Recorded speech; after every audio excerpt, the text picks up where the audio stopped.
Do you have a brilliant startup idea?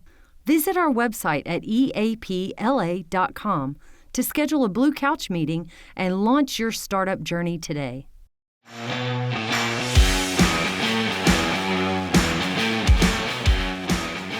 All right, welcome back to On The Cusp. My co-host Matt Snyder is back. Our second remote filming. Dave, I don't even know where we are me either. anymore. I don't even know how many episodes or anything. Who's our guest? We've got Megann McDaniel from the YMCA. I'm so excited about this. We all love Jeffrey Goodman there, but I was so excited when he called and let me know he was leaving. I was like, well, who? And when he said you, I was like, well, that's going to be incredible. So what is your official title? I am the Director of Marketing and Development for the YMCA of Northwest Louisiana. And it's a really exciting time to be working with the Y. I mean, the Lash Center on Ellerby is in full We just celebrated our 2-year anniversary. God, that's crazy. I know. I feel like it just opened 6 months ago. I feel like BHP is due. Me too. Yeah. Yeah, I just remember that corner with just nothing, Little League on an island out there, and now that's Now you bring up a good point. center. Let's talk about Little League because everybody wants to know where are we at on the Little League part. We are getting very close. So as you know, with construction, weather supplies can all come into play. But we're looking at late April, early May. So it's good very news. soon. Good news. You're going to pick up some of the summer tournaments. I know there's lots of people at the BRF whose children are, into baseball and softball. So they're excited to have that park. Okay, so they don't have to travel to tournaments all over the place. Dave, I've spent my whole life at Little League. I feel like, through the years, all those chopped up shingles or whatever was the ground and the dust and you leave. And so I've been really skeptical of what is this going to look like? And I met Megann over there to look at it a few weeks ago and was just blown away. I mean, it is a world-class facility. Yeah. So we are going to be the home to Shreveport Little League. So Monday through Thursday, Shreveport Little League will use our facilities. The beautiful thing about during the week is Little League will not need all 8 fields, all time frames. So we're going to be able to rent out the fields and the batting cages for practices. There's a really underserved need for that. So teams that are real serious about wanting to have consistent practices have a tough time finding a place to do that. So we're going to be able to offer practice times during the week. And then on the weekends, we're going to be hosting tournaments. So we're going to be doing 2D tournaments and other tournaments. We are looking at being nearly every weekend for the next 3 years at a minimum with a contract. I believe that. Yeah.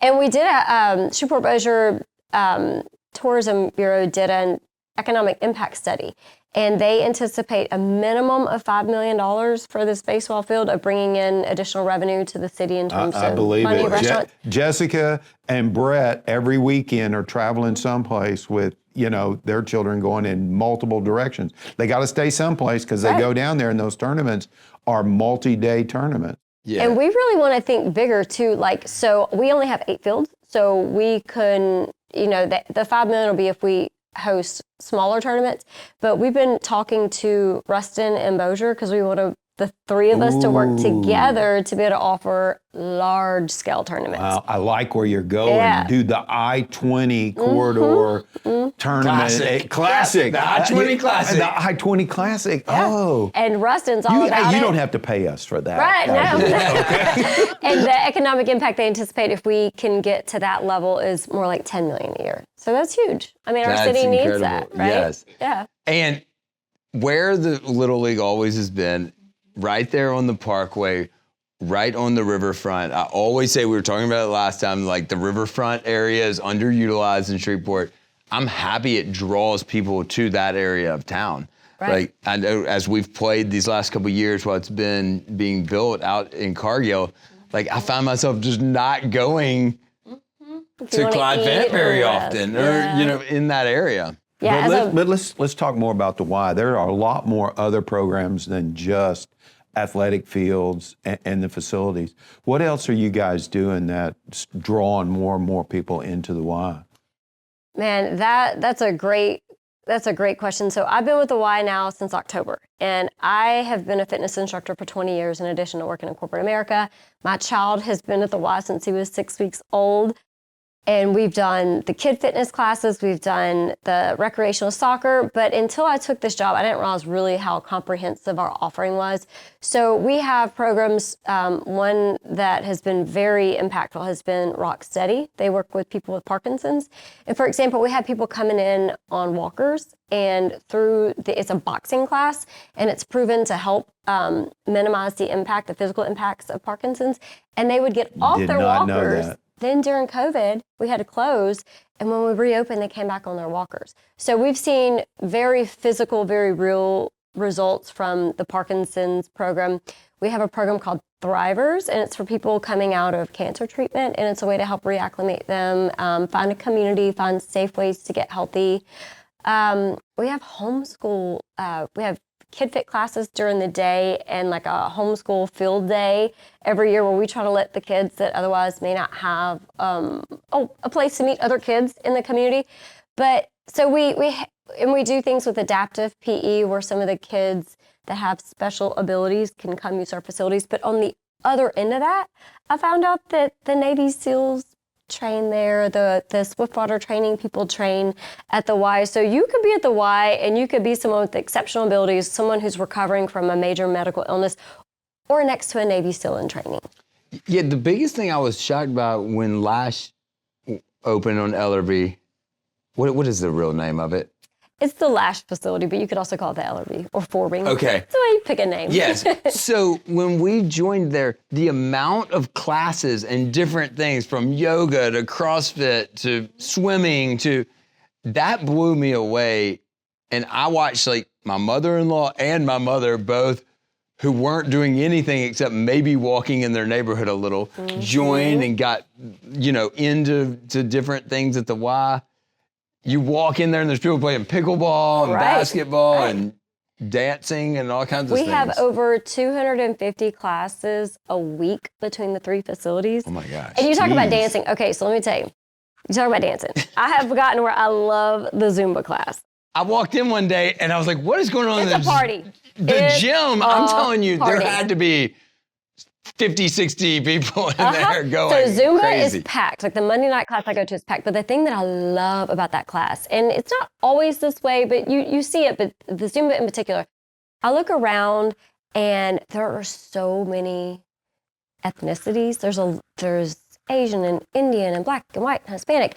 And there's every body shape and every body type. There's every age, but all of us are laughing, smiling, and shaking it and sweating. And I look around, I'm like, this is real. Well, a lot of that has to do with the instructor, who you got doing that. Rebecca's great. But you know what I mean? Like, so you have 250 classes, but you look around in a class like Zumba and you think, that's the thing I've learned about the Y too, is we serve from 6 weeks, like I said, at the nursery to, we have people pushing 100 at our facilities. So we have every age group. I go into Zumba and I see every ethnicity you can imagine. I called Jeffrey Goodman right after joining the Y and starting to go to Lash. And I said, we're always talking about culture and we're always talking about the community. I was like, I've never seen anywhere in our community that is bringing all these different parts and people in our community together like this Y. And it's an equalizer. Like we have people that I'm sure their membership is a luxury. That I know when there was the furlough, we lost some members temporarily because for some people the membership is a luxury. Yet, there are people that come to the Y that are multi-generational wealthy families, and they're working out side by side, and they don't know that, we have this one story that Gary Lash likes to talk about where there was a noon group of people that worked out together, and they didn't realize it was a world-class surgeon next to two of our sanitation workers. And you don't know because you're in your workout clothes. Awesome. And so it really is, it's a variety of abilities, it's a variety of ethnicities, but it spans every end of the income bracket.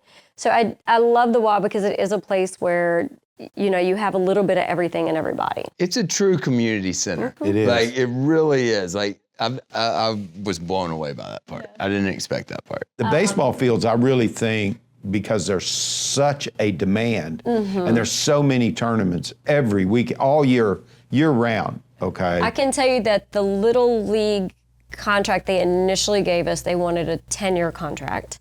And then 2D at a minimum wants 3 years. So we would have guaranteed income for Little League and 2D, in addition to you have concessions. So that makes I'm enough not money worried to about sustain the park. It'll be I all got that you. plus some. So for us, it's been a heavy lift just getting them built. So we've been really heavy because we're having to have that upfront initial $6.5 million cost.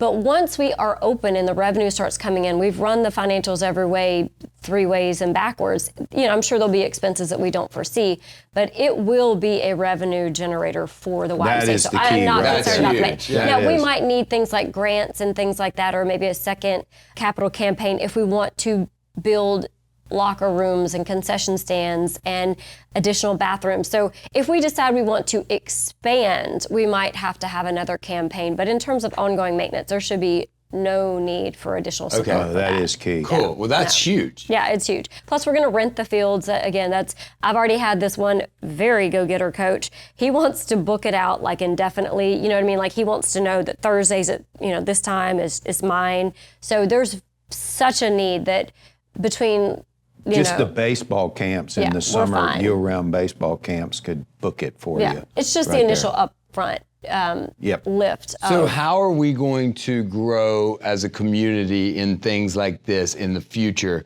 as some of those generational families' ways of giving change? Yeah, and this is a conversation we've had, and I don't want to get too deep into it, but that is something that I came from corporate America. I spent 25 years in corporate America. I've been in nonprofit world for 6 months, and I came from a financial services background, so I'm looking at the numbers. I'm like, we get significant revenue from generous donors. Okay, and as I've met with some of these people, I'm just asking questions of the leadership of how do we make sure there's a continuation plan, because you can't always assume people will be able to and be willing to donate. So I've been looking at ways that we can generate additional revenue. So obviously there are things like grants. I mean, doing the camps, we're expanding, offering additional camps, offering additional locations.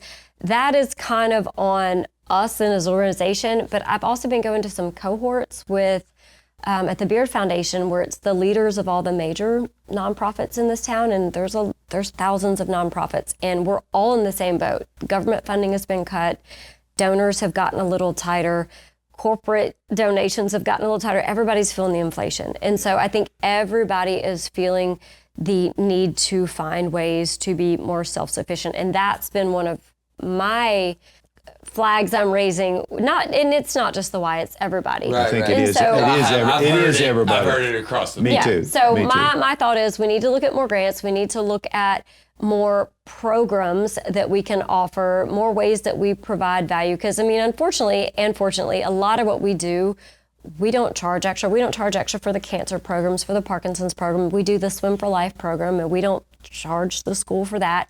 So a lot of what we do is very philanthropic ourselves. Right. So what we have to do is we have to also find ways to create value and provide more programming that provides value. Good. Cool. Good deal.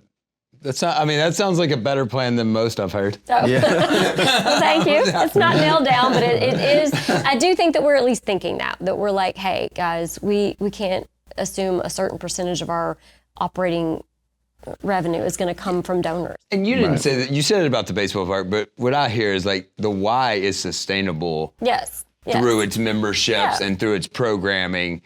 Being able to build the new facilities and have the newest thing, you have to fundraise to that. But the great things that the Y has in our community are sustainable. Yes, very Yes. much. But like when I was talking to the ARC about offering a field day for them, I know that at some point we can't keep doing everything for free, but at the same time we want to be a good partner. So, we ran the numbers and it was like if every kid just pays $5, that covers our expense of having staff to teach and to facilitate it. So keeping away where we're not getting greedy, we're not trying to charge a bunch of money for things. We want to continue being a partner, but also knowing that you can't, at some point you have to make sure that you are self-sustainable. So finding that nice balance where we're not being greedy, but we're also making sure that we have longevity. I think the Y has done such a good job in our area in Shreveport, Bossier, of looking like our community. I was just in Nashville and I was driving through downtown and I was like, what in the world is that huge building? And it was a YMCA with glass for like probably 5 stories where you could see everybody working on it, and it looked in Nashville. But I'm so proud of like the facilities you have. Every time I walk into one, that feels like home, that feels like Shreveport. I appreciate that. Yeah, It represents the people of our community. You always see Barksdale people in there. You know, like it represents who we are. And you even look, the locations represent the location. Think about how Lash is a little bit more class, more modern. Well, it's in South Shreveport. You have downtown, which is an iconic building, but it's downtown. And you look at BHP, and it's a beautiful facility, but it's a little bit more homey, which is in Broadmoor. I think the building itself represents the location it's in. I think They did a great job on And it. it wasn't by accident. That's awesome. It didn't happen by accident, definitely. So what's next? Yeah. Hey, check it out. So what's next? What are you going to do now? What we're doing, I mean, obviously the baseball fields are a huge part, right?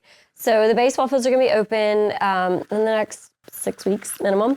That will provide a much needed service for We won't put this out for baseball. like 6 weeks. Yeah, so it'll be we'll open. buy you 6 Yeah, more we'll buy you weeks. 6 more weeks. Okay. So don't. So there's that. Okay, but if we're going to talk about the ball field, something that I would like to see, and we got to get our feet wet and get the fields done, but I want to think about having adult league things like kickball, like slow pitch softball. So when the fields aren't being used by these really serious kids, I think the adults need to have some fun. I think we need to we're talking to one of my best friends runs the ARC, and I am talking to her about hosting a field day for her kids, the special cool. needs Yeah. people.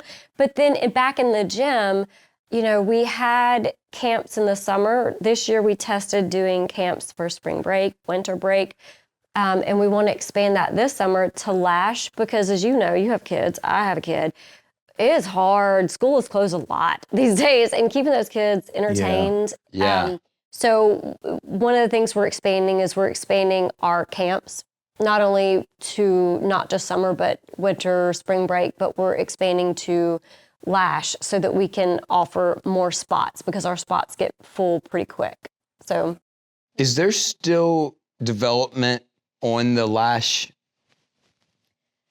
area? Well, we have been in discussion with the parish. The parish is very interested in building the pickleball facility, and that would be on our property. So to clear the water in terms of whether it's YMCA property or what, it would be our land. The parish would lease our land to build their facility, but it would be their facility. They would pay to have it built.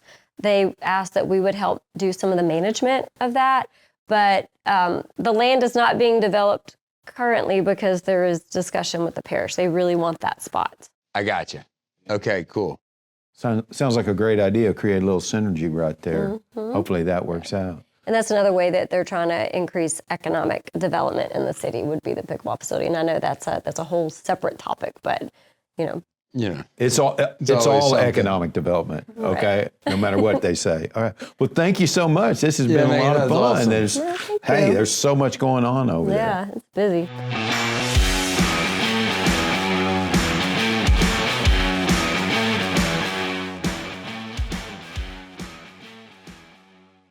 Enjoy the podcast?